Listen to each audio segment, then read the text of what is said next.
قربانی کے واجب ہونے کی شرطیں کتنی ہیں؟ نمبر 1، قربانی اس پر واجب ہوگی جو مسلمان ہو۔ دلیل لأنها قربۃ والکافر لیس من اہل القرب بدأ الثناء، قربانی عبادت ہے اور کافر عبادات کا حل نہیں اور مکلف نہیں ہے۔ نمبر 2، آزاد ہو، کیوں؟ لأن العبد لا یملک البحر الرائق، غلام کسی چیز کا مالک ہی نہیں ہے، قربانی واجب کیسی ہوگی؟ نمبر 3، یہ آدمی صاحب نصاب ہو۔ دلیل سن ابن ماجہ باب الاضاحی، حضرت ابو ہریرہ رضی اللہ عنہ فرماتے ہیں رسول اکرم صلی اللہ علیہ وسلم فرمایا من کان لہ ساعۃ ولم یضحی فلا یقربن مصلانا، جو آدمی صاحب وسعت ہو، صاحب استطاعت ہو، قربانی کر سکتا ہو پھر بھی نہ کرے تو ہمارے عیدگاہ کے قریب بھی نہ آئے۔ اس سے معلوم ہوتا ہے کہ قربانی کے لیے استطاعت ہونا ضروری ہے، نصاب ہونا ضروری ہے۔ یہ بات ذرا سمجھنا، نصاب استطاعت، نصاب آگے آ رہا ہے۔ سوال یہ ہے کہ حدیث پاک میں من کان لہ ساعۃ کے لفظ ہیں، نصاب نہیں ہے، آپ نصاب کیسے متعین کرو گے؟ سوال لکھ لیں، جواب میں اشارہ کر لیں۔ اب جواب سمجھیں، قرآن کریم میں ہے کہ حج اس آدمی پر فرض ہوگا من استطاع الیہ سبیلا، اور حدیث پاک میں ہے کہ حج فرض ہے من استطاع الیہ سبیلا، جو آدمی اس کی طرف طاقت رکھے۔ اب سوال یہ ہے کہ طاقت کا معیار کیا ہے، استطاعت کی بنیاد کیا ہے؟ حدیث پاک اور قرآن کریم میں بس اوقات ایک حکم مجمل فرما دیا جاتا ہے اور اس کی وضاحت فقہا فرماتے ہیں، جس طرح وہاں موجود ہے کہ صاحب استطاعت ہو تو حج فرض ہے۔ صاحب استطاعت کسے کہیں گے؟ آنے جانے کا کرایہ بھی ہو اور وہاں رہ کر کھانا بھی ہو توشہ، اور اگر بیوی بچے ہیں تو ان کے لیے بھی اس کے پاس کھانا موجود ہے کہ واپس آنے تک کسی کے در پر مانگنے کے لیے نہ جائیں۔ اسی طرح فقہا نے یہاں وسعت کی بات کی ہے کہ جب اللہ کے نبی فرمایا جس پر وسعت ہو، وسعت کا معیار کیا ہے؟ اگر وسعت کا معیار متعین نہیں کریں گے، ایک آدمی کہے کہ میں صاحب وسعت ہوں، دوسرا کہے کہ میں صاحب وسعت نہیں ہوں، اب وسعت کا معیار متعین کرنا ضروری ہے۔ اس لیے فقہاء کرام نے وسعت کا معیار سب سے ادنا جو تھا وہ طے فرما دیا ہے کہ جس آدمی پر صدقۃ الفطر واجب ہوتا ہے اسی آدمی پر قربانی بھی واجب ہوتی ہے۔ بات سمجھ آ گئی؟ نمبر 4، مسافر پر قربانی نہیں، مقیم ہونا چاہیے۔ حضرت علی رضی اللہ عنہ فرماتے ہیں لیس علی المسافر اضحیۃ المحلی بالآثار ابن حزم، کہ مسافر پر قربانی نہیں بلکہ مقیم پر قربانی ہے۔ مقیم پر مسافر قربانی کرنا چاہے تو کر سکتا ہے، لیکن قربانی اس پر واجب نہیں ہے۔ قربانی کا نصاب کیا ہے؟ جس مرد یا عورت کی ملکیت میں 7.5 تولہ سونا یا 52.5 تولہ چاندی ہو، یا ان کے برابر پیسے ہوں، ان کے برابر مال تجارت ہو، ضروریات اصلی سے زائد مال موجود ہو، تو اس آدمی پر قربانی واجب ہو جاتی ہے۔ یہ بات اچھی طرح سمجھیں، اس پر قربانی واجب ہو جاتی ہے۔ اس کے اوپر زکوٰۃ میں حولان حول پورا سال گزرنا شرط ہے، صدقۃ الفطر میں بھی سال گزرنا شرط نہیں ہے، اور قربانی کے مسئلے پر بھی سال گزرنا شرط ہے۔ اس دن اتنے پیسے موجود ہوں تو اس پر قربانی واجب ہو جائے گی۔ ان دنوں میں ایک مسئلہ بین الاقوامی سطح پر بڑے بڑے دارالافتاء کے مفتیان میں زیر بحث ہے۔ وہ زیر بحث کیا ہے کہ قربانی میں نصاب سونے کو بنائیں یا قربانی میں نصاب چاندی کو بنائیں۔ جس طرح زکوٰۃ میں قربانی کی بنیاد چاندی ہے، 7.5 تولہ سونا ہو یا 52.5 تولہ چاندی ہو، یا کو چھوڑیں۔ اب اگر کسی آدمی کے پاس پیسے ہوں اور 52.5 تولہ چاندی کے برابر ہوں تو سونے کے انتظار تو نہیں کرتے نا، تو زکوٰۃ میں بنیاد سونا بنے گا یا چاندی بنے گا؟ بنیاد چاندی ہے، کیونکہ چاندی کے پیسے تھوڑے ہیں، تھوڑے پیسوں پر زکوٰۃ ہوتی ہے۔ قربانی میں بنیاد کیا ہے؟ اس وقت ہمارے بہت سارے ملک کے دارالافتاؤں کی رائے یہ ہے کہ قربانی میں بنیاد سونے کو بنائیں، چاندی کو نہ بنائیں۔ سونے کو بنائیں، چاندی کو کیوں؟ زکوٰۃ کے اندر بنیاد یہ تھی کہ یہ اغنیاء سے لیں اور فقراء کو دیں، تو وہاں بنیاد فقیر ہے، اور یہاں قربانی میں بنیاد فقیر نہیں ہے۔ قربانی کی بنیاد عراق الدم، خون بہانا ہے۔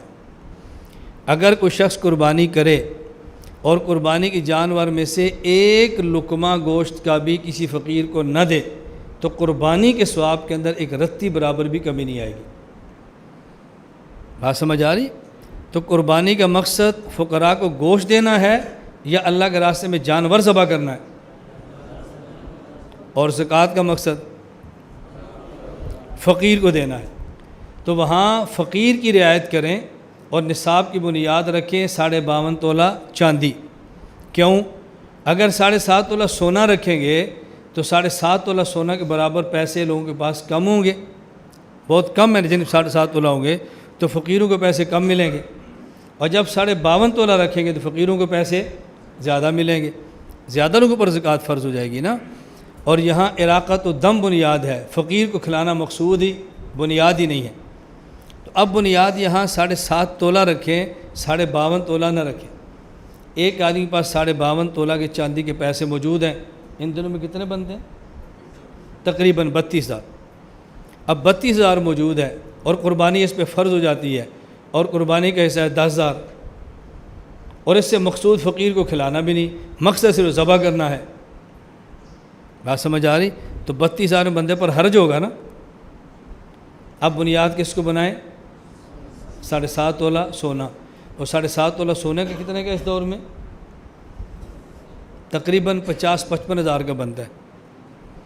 آپ اس کو 3.25 لاکھ کر لیں نا، 3.5۔